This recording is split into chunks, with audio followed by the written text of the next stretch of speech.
All right, so we are live. So today on Homegrown Stories, I am trying to let the world know about North Dakota. And I feel like I have deep roots here. I have 3 generations of my great-grandparents, and that's my deep roots. But today, I'm going to be visiting with Ruth Buffalo, who is actually one of the first peoples of North Dakota. So her generations, I can't imagine how her sense of place is, and that's going to shape, it shapes who we are as North Dakotans. So, Ruth, welcome to Homegrown Stories. You're a big part of our history.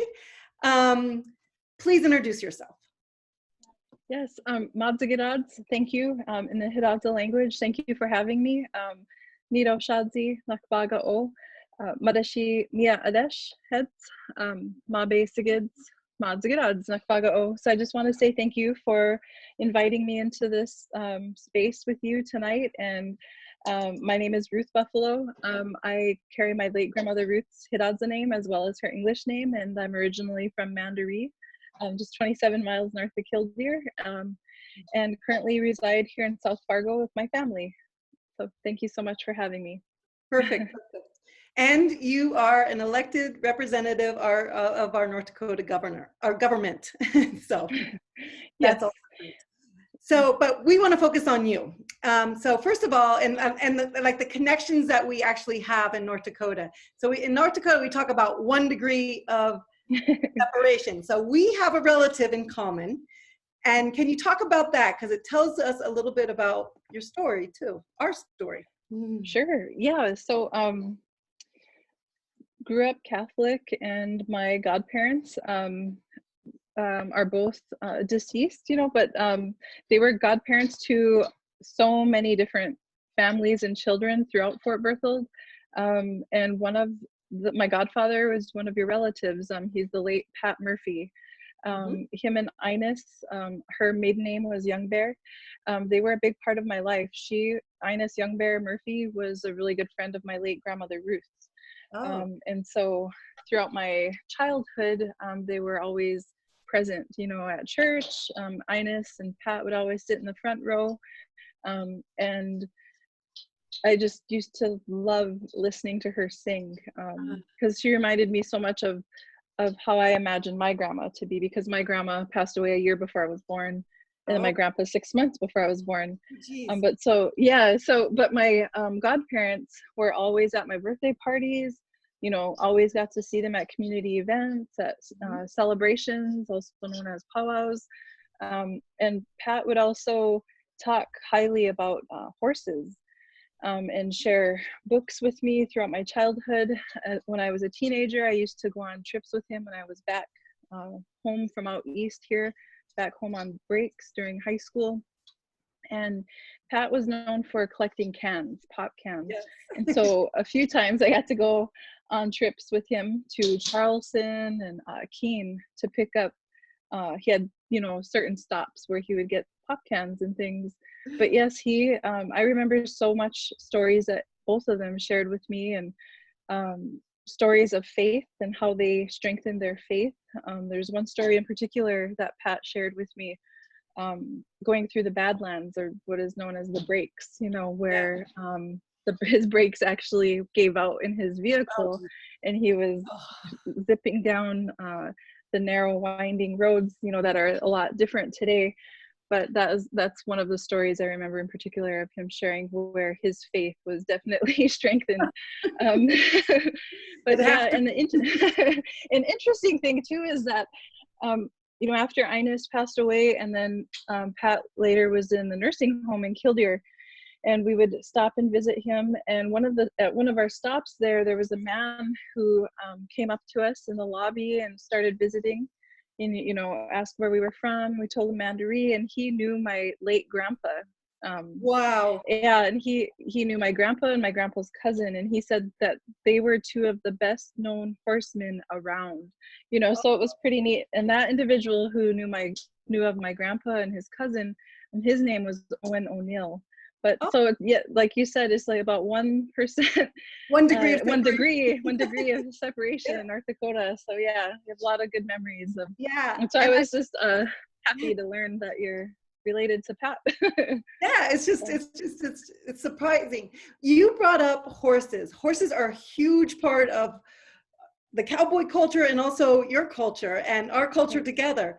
And one of the craziest things that I love is the horse race that you have. Oh yeah. And so tell us, I mean, it is tough. I mean, this is like, it's amazing. So can you kind of explain a little bit about the horsemanship of your culture and this amazing horse race?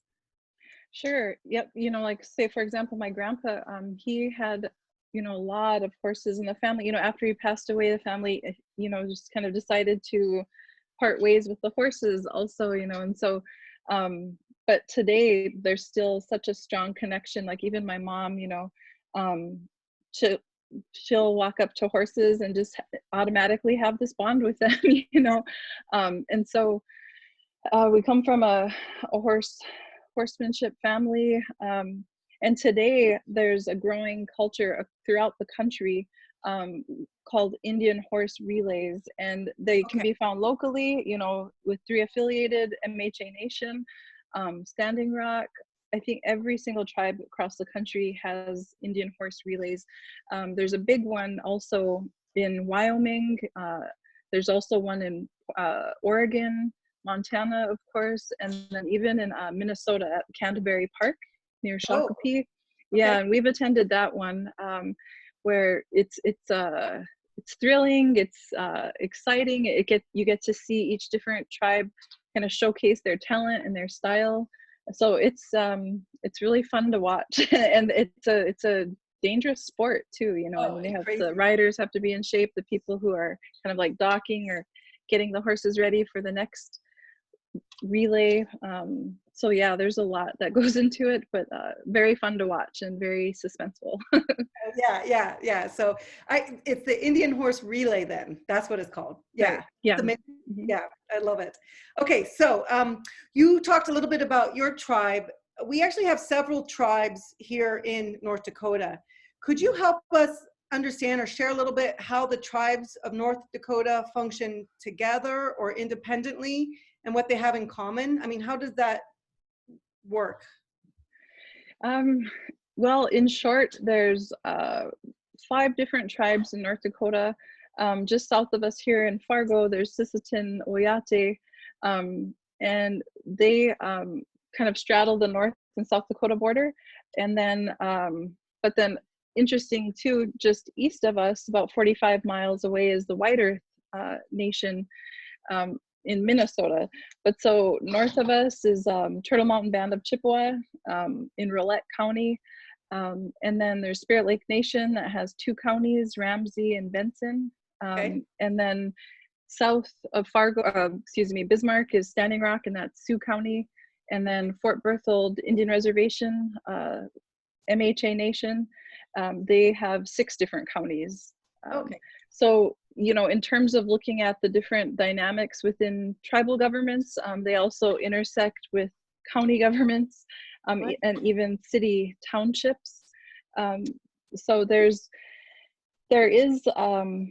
the United Tribes Technical College Board of Directors is composed of 1 tribal tribal government leader from one of the different tribes. I mean, each of the different tribes in North Dakota sits on that board. So I know that they have regular meetings, and that's a good time for them to convene. And there's a lot of similarities, but I think even just based off of geographic locations, that can also show you some pretty clear distinctions. I can speak more clearly to the MHA Nation because that's where I am a citizen of also, and grew up there. At one point in time, years ago, we were referred to as the ambassadors of the plains, or ambassadors of the prairie. Yeah, and so it kind of almost to our detriment too, because, you know, the Mandan tribe was almost completely wiped out from smallpox. And so a lot of what we're seeing today is almost, might kind of be referred to as triggers, you know, being triggered by some of the things that our ancestors went through. So the COVID-19 is something that a lot of tribal nations are definitely not taking lightly. So Wow. there's some historic context there too. Yeah, thank you. Thank you for Mhm. that. Mhm. Um, yeah, so can you tell us like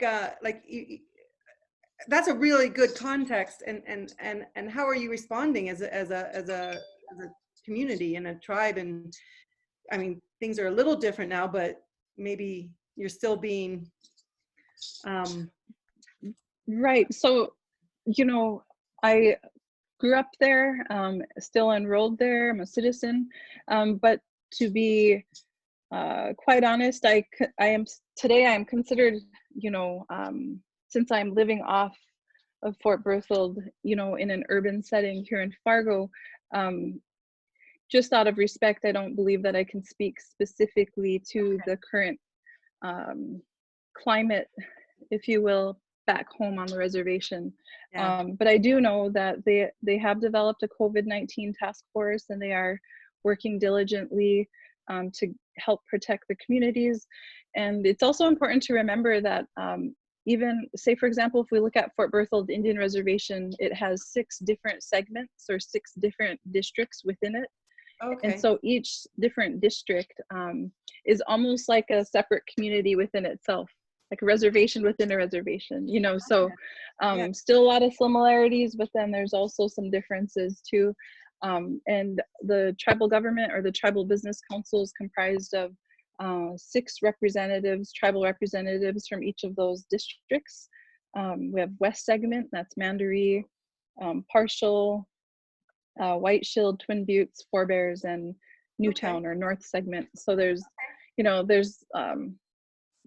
a lot of fun information, I guess you could say, and it's so needed, I believe, for all North Dakotans to learn this information and to get more familiar with your neighbors. And there's lots of opportunity, I believe, that we have right now in North Dakota to really utilize any opportunity we can for education, even with the peace gardens.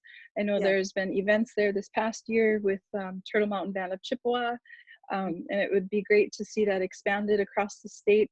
And so, yeah, there's lots of opportunity there. Yeah, and to share it, because it's so deep, and it gives you all a sense of roots, and Hmm. Yeah. gives us a sense of roots with you. And so you talked about, there's some of the differences in the tribes have to do with geography. And I am a firm believer that that the land shapes the people in it. And that's why, in general, like I love North Dakotans, period.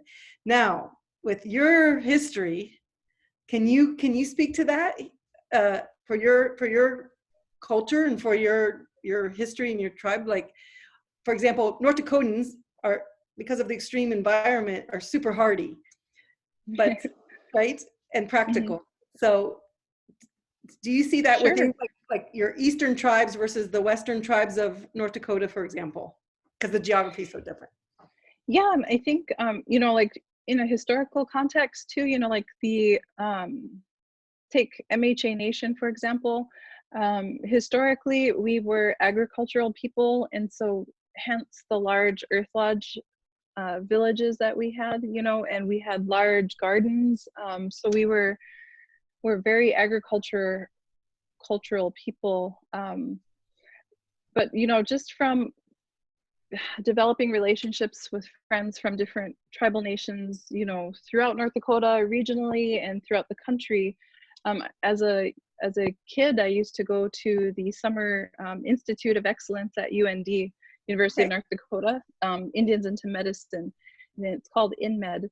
And I sit on their alumni association currently, but it was a great opportunity for us to meet kids from across the country, from different tribal nations, people who were kind of like-minded, who wanted to make a difference in their communities and become doctors or something in the medical field.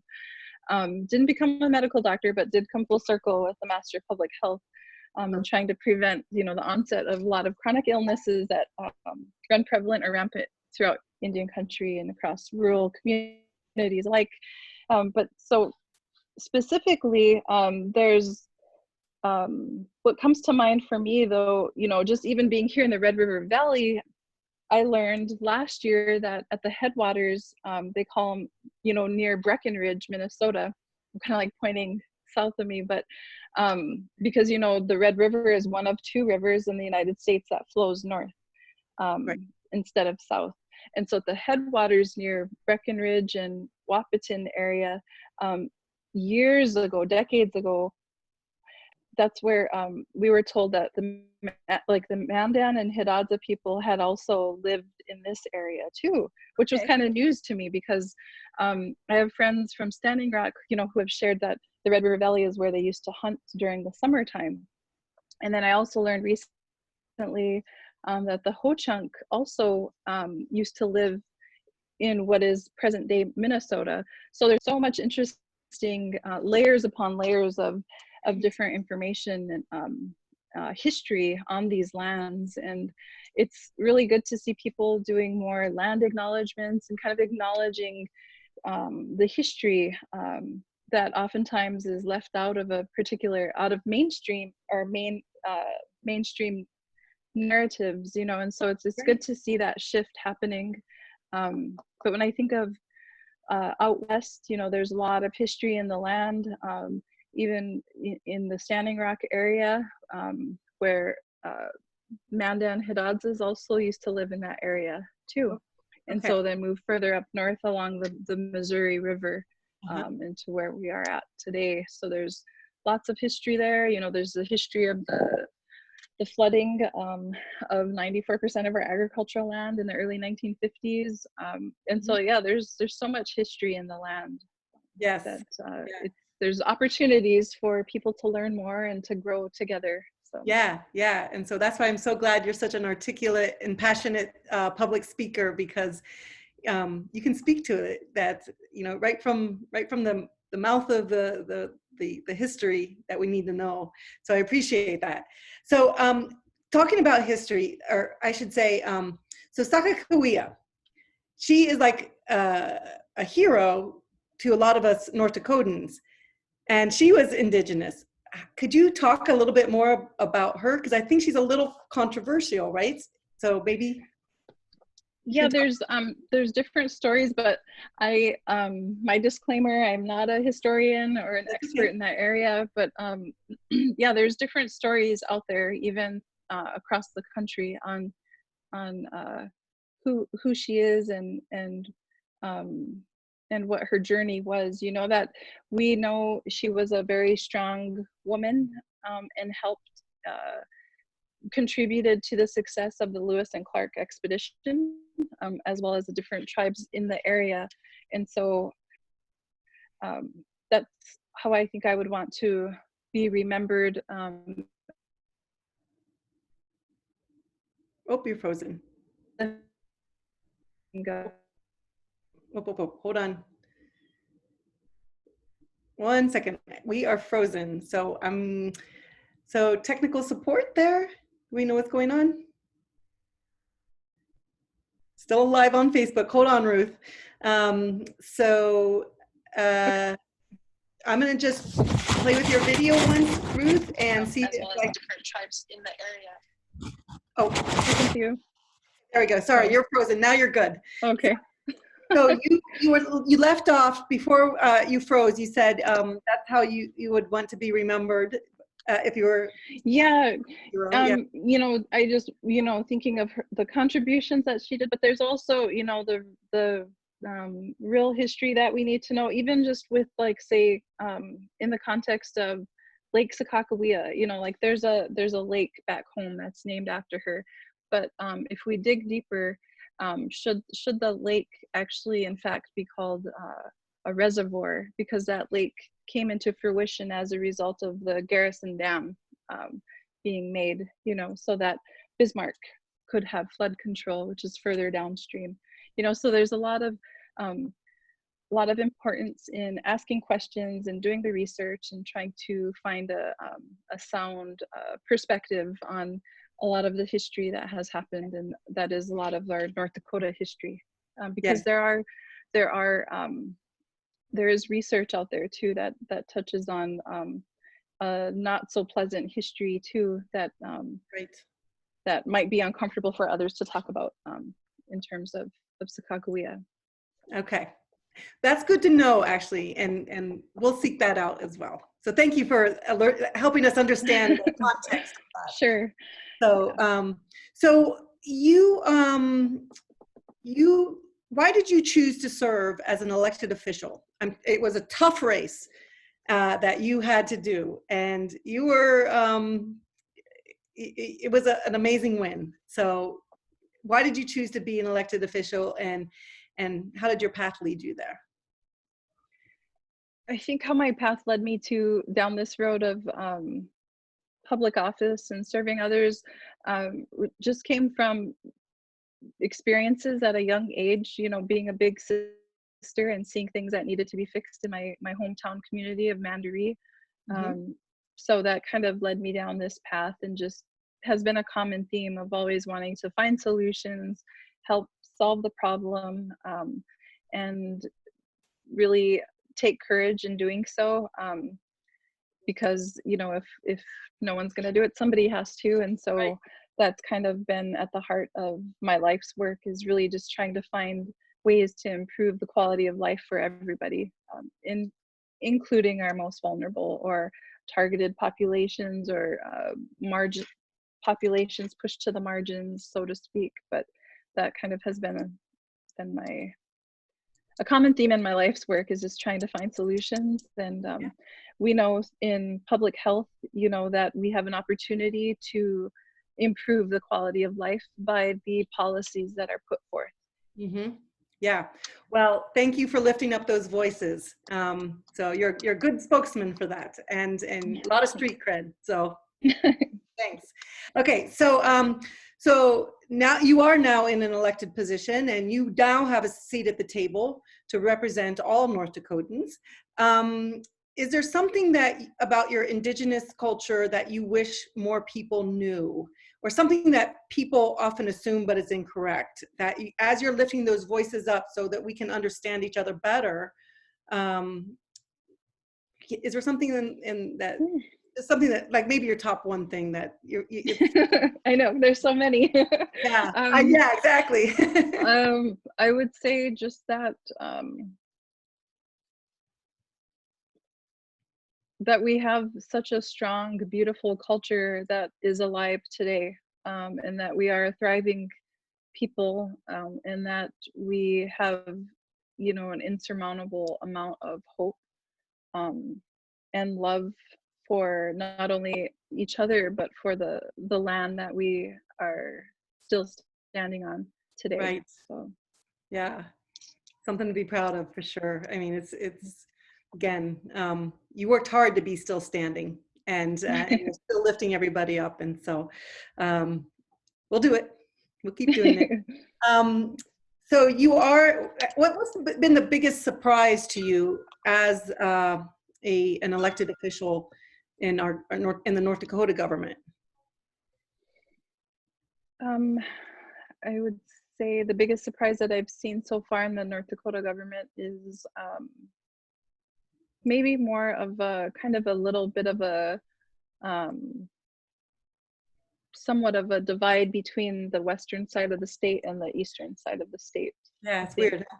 Kind of even more so versus party lines. It's more of kind of, I mean, they say that somewhat of a divide is getting better, you know, from years past, but that was one thing that I saw right away that surprised me. Great.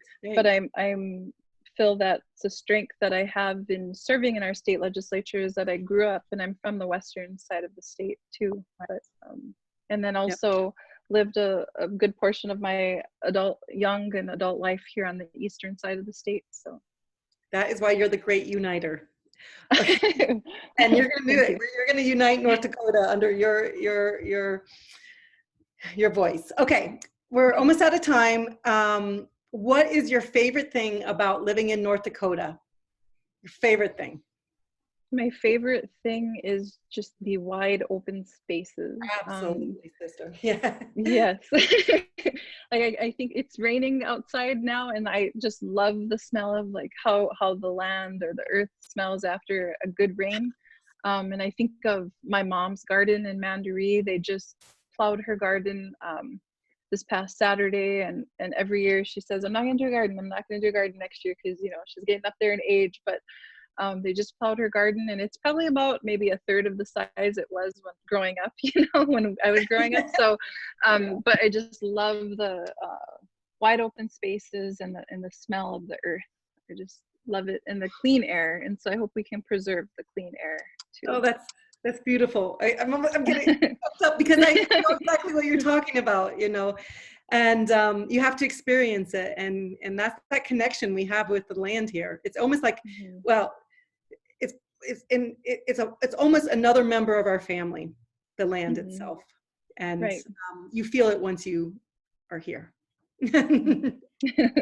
That was beautiful. Ruth, I hope we have many other conversations, and I hope we get to work as I get to work with you. Well, I will, no matter whether what, because you got relations together. So yes. Okay. Yes. Thank you so much, and this will be recorded, and we will send you the recording that you can use maybe to send your family or something, and whoever you want. And thanks again. Really appreciate it. Thank you. Okay, bye. So do you want to stay on just a second?